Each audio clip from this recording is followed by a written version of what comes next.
What's up, everybody? This is Gary Owen. Get some. Daughters are too much trouble, because especially when they become like 13, 14, the hormones kick in. There ain't no time you want to be a dad to a daughter. You can't have your daughter going out. Shit, she's got to be in at 8 o'clock every night. You got tracking on the internet. You got an ankle bracing on her ass. Because, your daughter's your pride and joy. That's the sweetness. Innocent. You don't want to ever think of your daughter having sex, but it's going to happen. That's my biggest fear. I'm going to have a daughter, and she's going to be a hoe. Because we all know that one girl in high school and around the neighborhood that's fucking everybody. What if that's your daughter? And you think she's popular and shit. Because just the way you react to shit is totally different between your son and daughter. Let's say you come home from work early, walk in the house. You catch your son having sex in the living room with a girl. You can handle that. As a father, I actually want to see that shit. Let's say you walk in the house, come home from work early. Nobody knows you're coming home. Walk in the house. You catch your son having sex with the cheerleader on the living room couch. Now, what the my boy! Oh, shit, I'm gonna call your grandpa. Dad, he's fucking right now. Yep. I'm telling you, he's tearing it up. He's tearing it up. Okay, okay, I'm gonna tape it. That's my boy. Fucking for the first time. You can be close to him. Hey, turn her over. Turn her over. Hit her from the back. Hit her from the back. Yeah, what? Oh, you wearing a condom? You responsible. You responsible. I knew I taught you well. It's a Magnum? Motherfucking Magnum!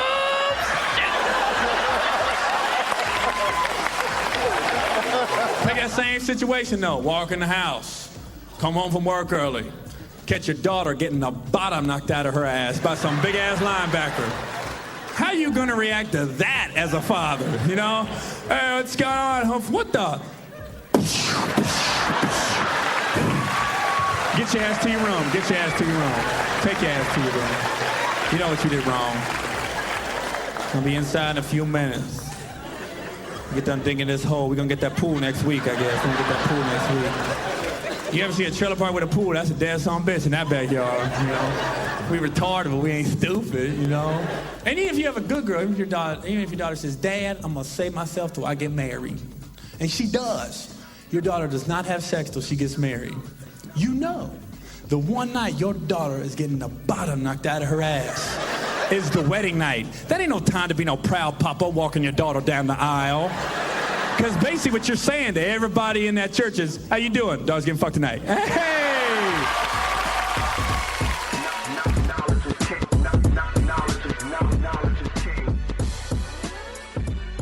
What's up, everybody? This is Gary Owen with the Get Some podcast. You can listen to this on, just go to iTunes, search Gary Owen, hashtag Get Some. Also search United We Cast, or go to YouTube and search youtube.com/Gary Owen com. We waited a couple days to do my podcast because we do this once a week. I wanted to wait till the NFL draft was over so I could give my 2 cents on what I think everybody did. But before that, I want to start with my schedule because a lot of people always be asking me, where you going to be? I'm in Bridgeport, Connecticut, May 10th through the 12th at this club called the Stress Factory. It's a brand new club. I'll be the second comic. They open up the first week of May. I come in the second week. And then I'm in Philadelphia, Pennsylvania at Helium Comedy Club, May 18th to the 20th. And then I'm in Wichita, Kansas at the Wichita Theater. And then May 26th, I'm in Oklahoma City at the Tower Theater. May 25th, I'm in Wichita. May 26th, I'm in Oklahoma. So that's where I'm at the next month. Not a ton of big cities there. Philly, but yeah, Omaha, Bridgeport, Connecticut, Wichita, and Oklahoma. I'm going to eat a lot of steak in the next couple weeks, it looks like. Now, when my podcast is on, and when we post it on YouTube, and we don't have a ton of comments on YouTube. So a lot of times I read the comments. I'll be on a plane or be in my hotel room and I'll be bored. I'll read the comments when the podcast comes out. And somebody had mentioned, I never mentioned The Walking Dead, the season finale. And even though it was a couple weeks ago, I was like, they're right. I didn't mention it. But I think my favorite show on TV right now is The Walking Dead. And the Negan-Rick rivalry is interesting because if you watch The Walking Dead, the season finale, and I'm not giving away a spoiler alert because it's 2 weeks old. If you ain't watched it yet, you ain't a real fan. But Rick, I thought he killed Negan. He sliced his throat, and then Negan said, "Look what you did." And then Rick goes, "Save him." So he tells the guy to save Negan. And then he's basically going to use Negan as almost like a warning to other people. If you cross us, this was going to happen. He said he was just going to basically lock him in a cell and give him food, but he's just going to rot. Basically, almost like solitary confinement is what Rick said for the rest of his life. Because his son, Carl, who passed away early in the season, was like, we got to find a way to get along and stop killing people. We just kill people without even thinking about it. And I think the reason I like The Walking Dead so much is because, one, I'm somewhat of a introvert. I know it sounds crazy, me being a comedian and talking a lot, but I really like my alone time. And I don't like traveling with a lot of people. I like people watching, and I don't like a big entourage around me. So when I watch The Walking Dead, it reminds me of that. Like, most of the people in that show, there's just a lot of times they link up with certain groups, but for the most part, they're kind of on their own until they link up with a certain group. And what I like about The Walking Dead is it shows you how stupid we are when it comes to political views and racial and culture differences, because people are ready to fight and argue and get each other's ass, about it. Where you watch The Walking Dead and you're like, okay, if shit really hit the fan, all that shit don't matter. Because you got Rick banging Michonne. Rick's a redneck white dude. Michonne's a black girl that looked like she was going to Erykah Badu concerts and had incense burning in her apartment and probably had a Malcolm X poster up. And now they're a couple just because when it comes to surviving, all that shit goes out the door. All that racial and religious and all that other bullshit. And I think that's why I like it. It's like, it almost is an insight into human nature and how, if you're a dick, you're a dick. That's all it is. If you're cool, you're cool. And that's what I like about The Walking Dead. But, I can't wait for the next season to start because that show just gets me. I may see this Negan Rick rivalry is fun to watch. And I always said, Negan can't die because, he's the antagonist of the show. It's like if he dies, it's like you lose one of the most popular characters on the show. So when Rick sliced his throat in the season finale, I was like, oh, there's no way he's dying. And then when he said, save him. So we had the doctor come save him. It's funny how they conveniently found a doctor at the beginning of this season. That's weird how that happens. Like you're in the middle of a post-apocalyptic world, basically, and you just found a doctor. Man, what luck. Man, that was good timing. Just found a doctor at a gas station hiding out. Crazy. And one thing I'll be watching at Walking Dead is, when the hell is Maggie going to have that baby? This girl Maggie's been pregnant for 2 seasons. Like, this fucking baby is 6 years old right now. Had the baby already. Like, Glenn's been dead for so long. Glenn's been on 2 other TV shows since he got killed off The Walking Dead. She still ain't had this goddamn baby. And she's barely showing, by the way. I know there's not a hospital, but can we get a sonogram? Make sure that baby's okay? So, but let me just jump right in to the NFL schedule and the draft. I'll start with the schedule. As soon as the Bengals schedule comes out, I immediately call my agent the next day and we go over my schedule to see what games I can make. And I'm for sure going to make 3 games this year. I'm going to make the Atlanta game. Cincinnati's at Atlanta, the end of September. It just so happens my sister is getting married on that Saturday, and then they play the Falcons on the Sunday. And I called them. I said, where am I at that weekend? And they was like, your sister's getting married. I said, see, she was looking out for me because I'm a good friend of mine's Mohamed Sanu, wide receiver for the Falcons that used to play for the Bengals. And he's got a suite, and I haven't been to the new stadium yet to see a football game in Atlanta. So I already told him, I said, dude, that's the game I'm coming to. I think I'm going to wear a Sanu Bengals jersey. That way I'm kind of like, I'm in his suite. I'm rooting for my squad, but I'm still rooting for my boy. So that worked out. And then the Taft Theater in Cincinnati has been trying to get me a new date. I did it December 2nd last year and sold it out. So I told them, wait till the schedule comes out. So it looks like I'm going to do the Taft Theater the weekend of December 14th because the Bengals play the Raiders that weekend. I think it's the 15th or 14th or 15th. I think it's the 15th. They play the Raiders. So I'm going to do the Taft on the 14th, the night before they play the Raiders. And then my wife's from Oakland. I'm from Cincy. Little hometown rivalry. But I think that's what I'm going to do the Taft so I can get that home game in. And then I'm definitely going to make that Thursday night game. They open with Indy at Indy. And then they're at home Thursday night. Week 2, Baltimore's at Cincy Thursday night game. And that's the only primetime game Cincy got. And I'm not even mad about it because that's really all they deserve.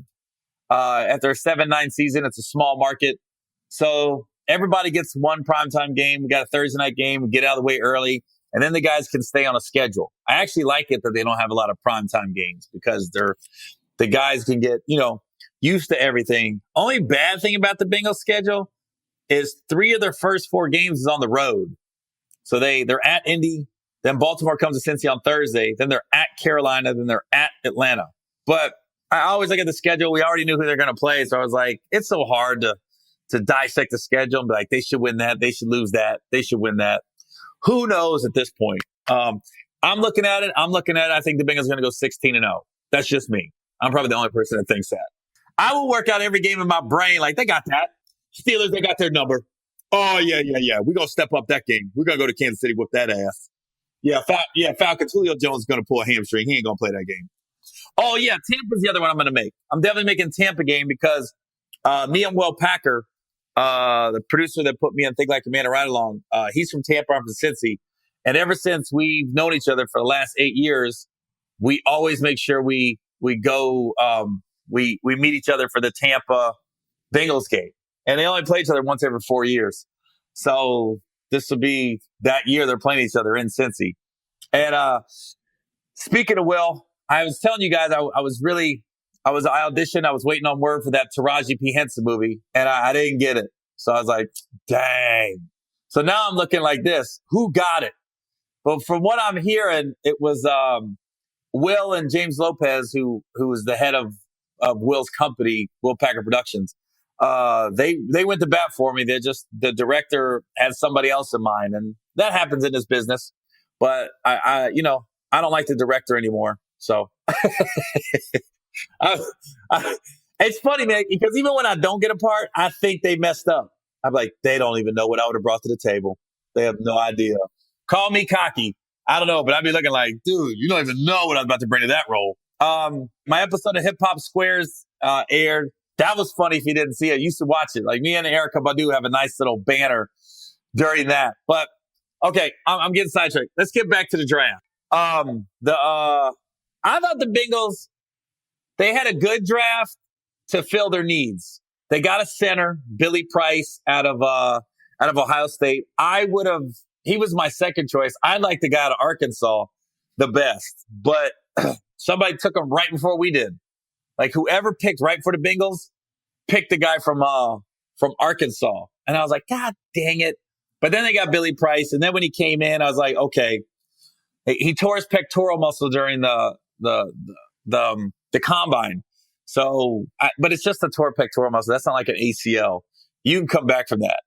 But overall, I thought they did all right. They got Sam Hubbard, the linebacker from Ohio State, who went to high school at Cincinnati Moeller, and then he went to Ohio State, and now he's going to play for the Bengals. So that's unheard of. Somebody going to high school in a city, basically staying local for college, and then getting drafted by the hometown team.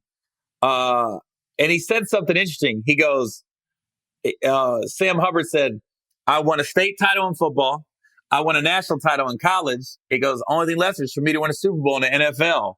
I said, well, I hope you're right. I'm not trying to argue with that logic. So that, I don't know a lot about Malik Jefferson. He was a linebacker they picked from University of Texas. It's funny because as soon as the Bengals pick somebody, I immediately start Googling like all their highlights and what they're about and stuff.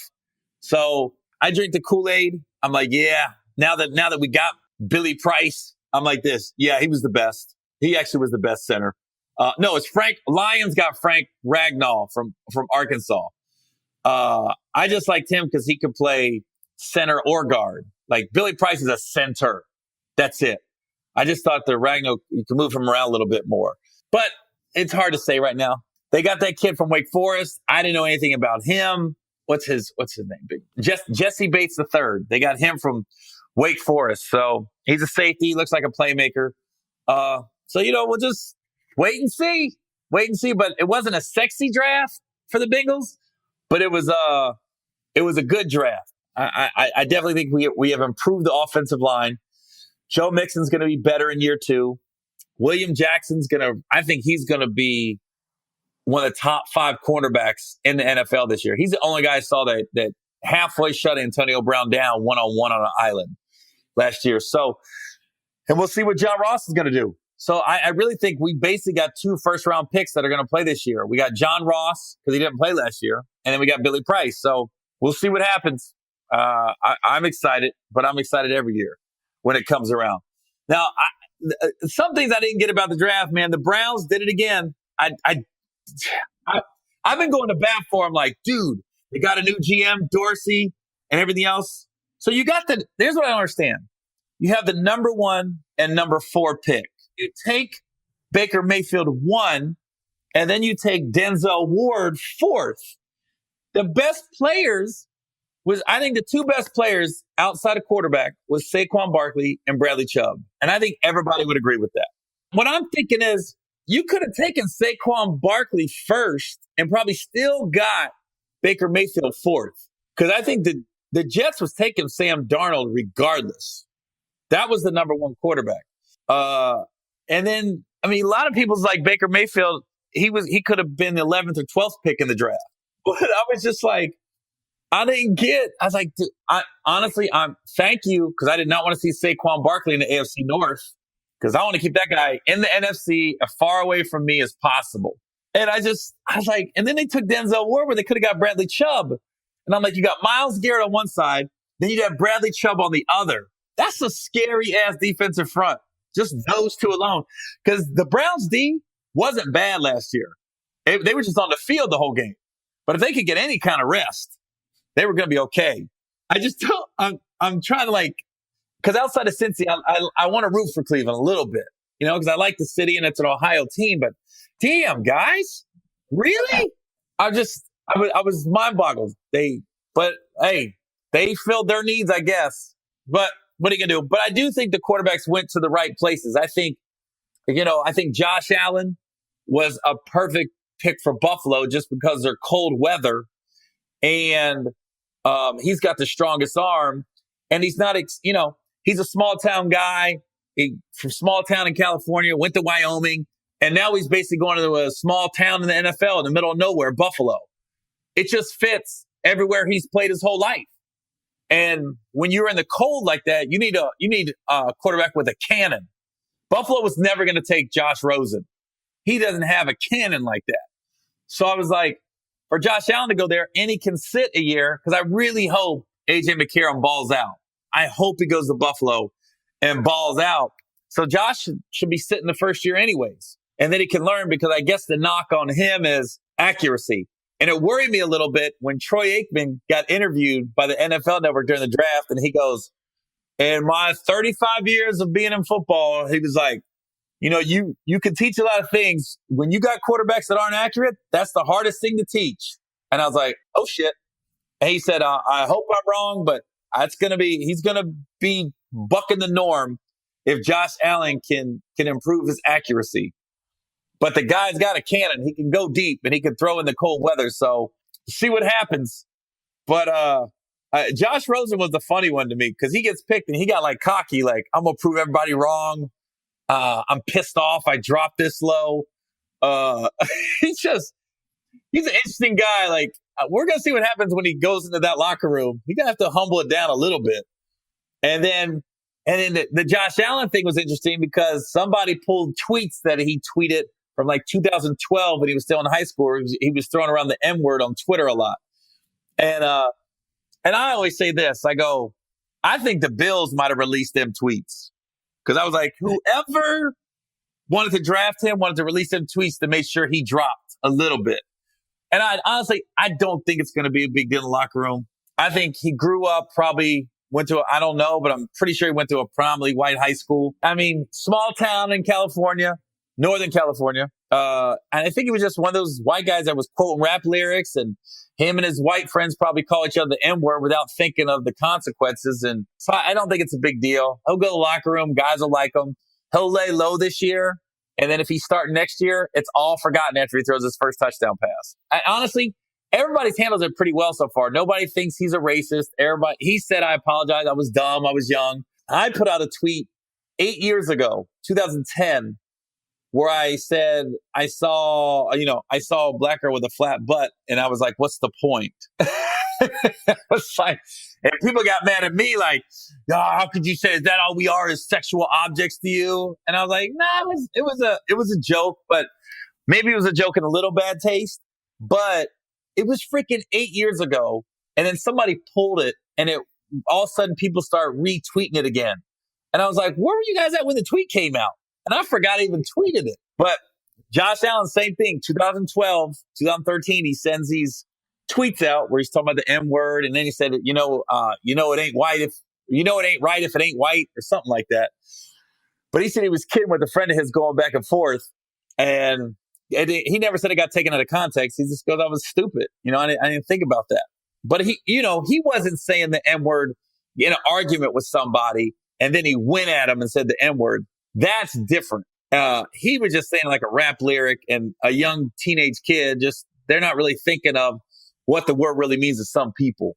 So I don't think it's going to be a big deal when it's all said and done. Like I said, he comes in and balls out, they'll all be forgotten. I mean, look at Joe Mixon last year. The Bengals picked him, and everybody made a big deal about him hitting that girl when he was 17 years old in Oklahoma. And by the end of the year, everybody forgot about that. He started to come on. He balled out a little bit. I mean, I was at some of the games. Those crowds are rooting for him. There was no big protest going on, and it didn't cost the Bengals a fan base or ticket sales. Nothing like that.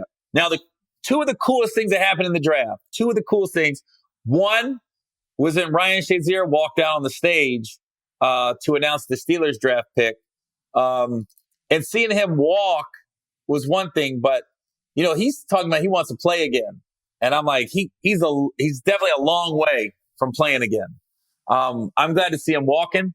And it really hasn't been that long. It's only been 6 months since the injury, 5 months since the injury. So he's already leaps and bounds above what people thought. And it's almost, and you don't want to say a good thing, but I was thinking, if I suffer an injury like that, I'm over 40.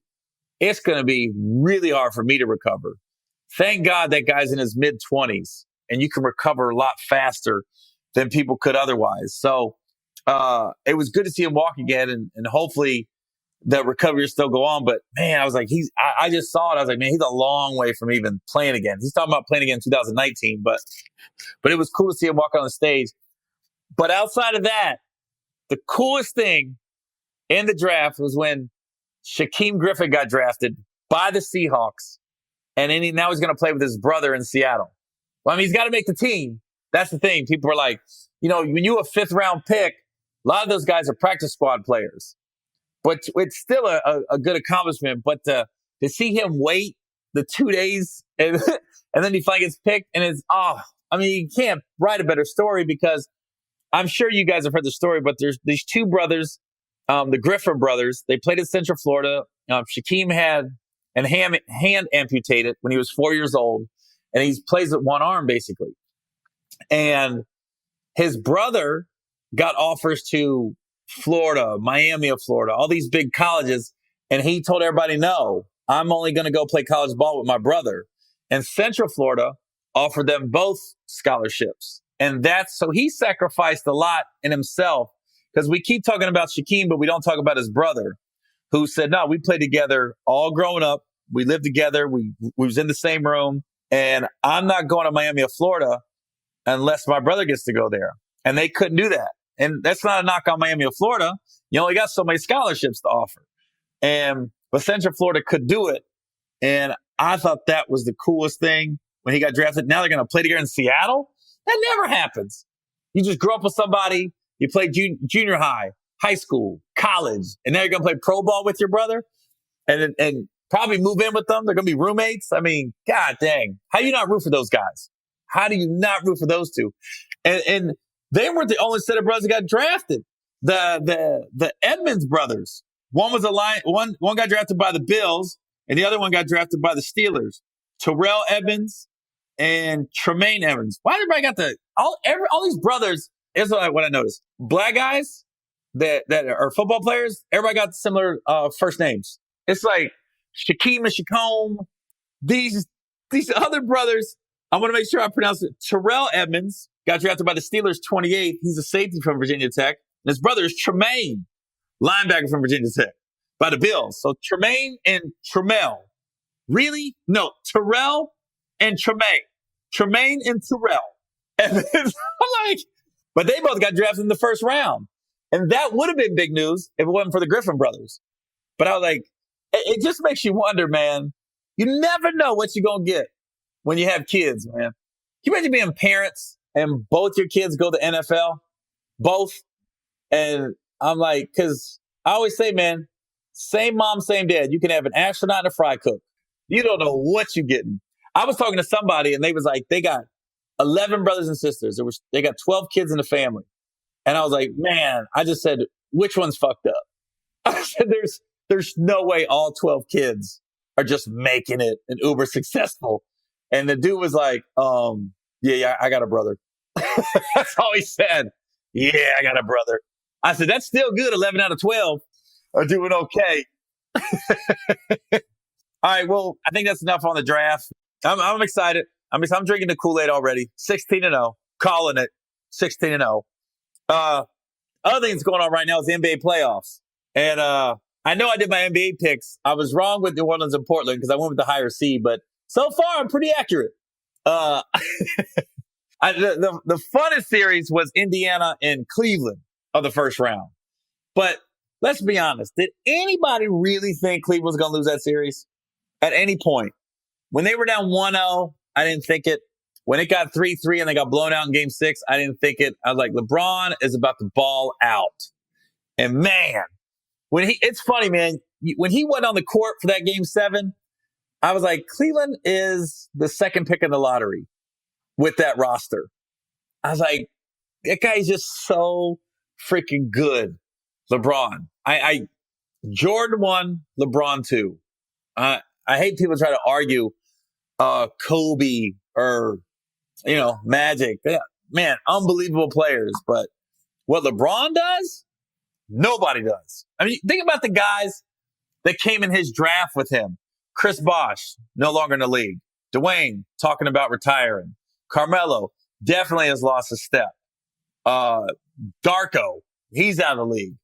I'm like, LeBron, he ain't even slowing down. He's still playing.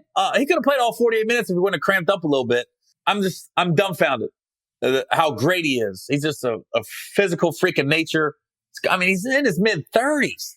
But it really, when he plays all those minutes and things of that nature, and people's like, how's he doing it? How's he doing it? It reminds me of what Jason Kidd said when he was 40 years old and the Dallas Mavericks went to the NBA Finals and they beat the Heat. And they asked him, they go, how are you still playing at a pretty high level at 40 years old? And he was like, listen, it's not the games that make you old. It's what you do in between the games that make you old. It ain't the 48 minutes of basketball. It's what you do on them road trips. And that's what ages you. So it's safe to say Tristan Thompson is not going to have a long career. We've seen what he does in between games. He's going out getting it in. But I'm sure LeBron has a specific meal plan. A chef probably travels with him on the road, or they know exactly what to put in his body. He's got a nutritionist. I know his trainer, best trainer in the game, David Alexander down in Miami. So you wonder when he's going to start losing a step, because it ain't happening yet. It definitely ain't happened. Like Dwayne, you see it. He's lost a step. Carmelo, you definitely see it. He lost a step. But LeBron, I'm like, dude, talk about a freak of nature. And I've been saying LeBron MVP. We give it to other people, but MVP should be LeBron every year. But man, a close second is James Harden. I mean, Utah was in his face, like hand up, and he does that Euro step and that step back 3. It's so smooth, it's frustrating. It's just whack at. Here's what is mind-boggling to me. 2012, Oklahoma City plays the Heat in the NBA Finals. Oklahoma City's got Russell Westbrook, who ends up winning MVP. Kevin Durant ends up winning MVP. James Harden is going to win the MVP this year. So you had 3 NBA MVP on your team, and you let 2 of them go. Like, nothing. And I'm like, that's mind-boggling. What that says is you definitely got a good scouting department because you're drafting the right guys, but you just can't keep them. And they had Oladipo, and he balls out in Indiana. I'm like, I don't know if that's an indictment on Oklahoma City or is an indictment on Russell Westbrook, that when people leave, they become better players when he's not around. I like watching Westbrook play, but I don't think he makes any of the teammates better around him. And I think it's very clear, and Durant will never say it. I mean, he left because of Westbrook. He was probably just frustrated because he wanted the ball, and Westbrook shoots a lot. And that can get frustrating, man. I mean, I used to get frustrated at the YMCA when you got somebody gunning. And you're like, dude, yeah, you ever, and I think most guys know this would listen to the podcast. There's comes a point in your life where you play basketball a lot, either at the YMCA or on a military base or at a Lifetime Fitness or 24-Hour Fitness. And it seems like at some point, guys that play pickup ball, you get in a routine where there's about a year or two of your life where you're always going on Thursdays and Tuesdays at 6 p.m. or you're going at lunch certain times. And then you start to get to know the same group of guys that play basketball. You know who's going to be there on certain days. And you know when some guy shows up, you're like, I can't stand this motherfucker, man. You don't want to be on his team. You know he's not going to pass. You got those guys that complain over every shot. And you're like, dude, we're at the Y. Bring it down a little bit. It's not that serious. I'm not going to get a fight over Y. I'm not diving for a loose ball at the Y. A dude might drive by me. I might let him go at the Y. Stop trying to act like we getting paid and they're scouts. So I think that's why it's clear. That's why Durant left. He was like, yo, this dude is, you can't say it, you can't do it, but it's so frustrating to play with a guy like that. Who doesn't want to play with LeBron at some point? Because you're like, he's going to get you the ball if you're open. Of course, he's the number one option, but he makes everybody better around him. And like Jordan made so many millionaires, multimillionaires, and guys got big contracts just because they were on the Bulls, and then didn't do shit when they left the Bulls. But then you got guys like Kukoc and Pippen, like those guys were still great players without Jordan. Steve Kerr played the same role in San Antonio that he did in Chicago. So he just knew his role. But most of those guys, you're like, dude, they wouldn't have been shit without Jordan. And the same way with LeBron, and he just makes everybody better around him, man. You gonna tell me Dylan Adova from Milwaukee would have got a deal if he wasn't on that Cavaliers team with LeBron? Come on now. Give me a break. He needs to send LeBron 10%. Fuck your agent. Send LeBron 10%. I mean, basically, Richard Jefferson didn't want to play basketball anymore. He was ready to check out. He said, no, I'll still play with LeBron because you're not going to be the number 1 or 2 option. The ball, you're going to get open looks. And LeBron just wants you to play D and play hard. That's all Jefferson did anyways. J.R. Smith, I don't think he'd be in the league right now if it wasn't for LeBron. I mean, LeBron gave him a complete second win. He's in Denver. He's with the Knicks. He was like somewhat of a head case. He had the rep. He goes to Cleveland. No issues. No problem. He's winning. He gets a big deal from Cleveland. Winning solves a lot of things. It solves a lot of things. It's very much if you're in a bad relationship with a girl, listen, if she's still sucking dick, you're good. It'll save that relationship. Because you gotta realize, like J.R. Smith was in Denver, New York, and he wasn't winning. And he's like, God damn, I'm playing ball. He goes to Cleveland. They start winning. He's hitting threes. LeBron likes him. He gets along with LeBron. Their personalities match. He's like, yo. So it's just amazing how winning changes everything. And playing with somebody that's unselfish, that is an alpha male, deserves the ball first, and is going to take good shots. LeBron ain't really forcing a lot. I mean, he gets knocked because he doesn't force a lot of shots. Like that's the thing about, there's a fine line between being LeBron, who they think, he doesn't hit the big shot. Prove that wrong in this series. That game 5 shot was unbelievable. And it was the same shot Jordan hit against Cleveland 30 years earlier. But then you got guys like Westbrook who shoots too much. It's like, so when's the fine line? You got to find a nice mix. And that's why I think Houston is in a good place, man, because you got Harden and Paul. Paul is a pure point guard. Harden can handle the ball, but he just wants to shoot. He's a shooter. And I go, it meshes perfect. I didn't think Houston had a shot, honestly, against Golden State. But when Harden's on, that is honestly his 3-point shot is the most unstoppable shot in basketball right now. You got a hand in his face. It don't matter. He has mastered that shit. And I didn't appreciate it until I start watching these playoffs because I just didn't watch Houston a lot this season. I'm damn near in awe of when he steps back and hits that three because some guys shoot and you're shocked when they make it. You're shocked when he misses. You're like, dude, this guy. But going back to the Cleveland-Indiana series, two things I took out of that for Indiana. One, Oladipo's here to stay. And I don't know if anybody saw, but he texted his trainer, David, 20 minutes after the game was over and said, when do we get back to work? I'm ready to take it to the next level. And so David posted his text on Instagram because I can't make this shit up. This guy's 20 minutes after the game. He's in the locker room before he showers, already texting his trainer, when do we get going? And I texted David when I saw that and I said, hey, when do we get going? I'm ready to take it to the next level in the men's over 40 rec league. Let's go. Let's get it. But just Oladipo's mentality, well, I'm going to build around him. And who didn't get enough credit, and granted, he's my friend and I'm biased, so I watched a lot of him, was Thaddeus Young. Thaddeus Young was playing some of the best D in the playoffs that wasn't getting talked about because all everybody was talking about was how Kevin Love wasn't playing well. You want to know why? Motherfuckers having nightmares about Thaddeus Young. Thaddeus Young guarded Kevin Love that whole series, D'd him up, and nobody was talking about it. Like, Kevin Love could not get an open look with the ball. That's why his shooting percentage was down. That's why he didn't have a great series. Hell, Thad was doing a decent job against LeBron. I mean, granted, LeBron's going to get a lot of the calls. And I hate it when people be like, oh, here we go again. It's rigged. It's rigged. No, it's not. Listen, if you're Jordan, if you're Durant, if you're Steph Curry, if you're Harden, LeBron, you're going to get those calls. They respect you.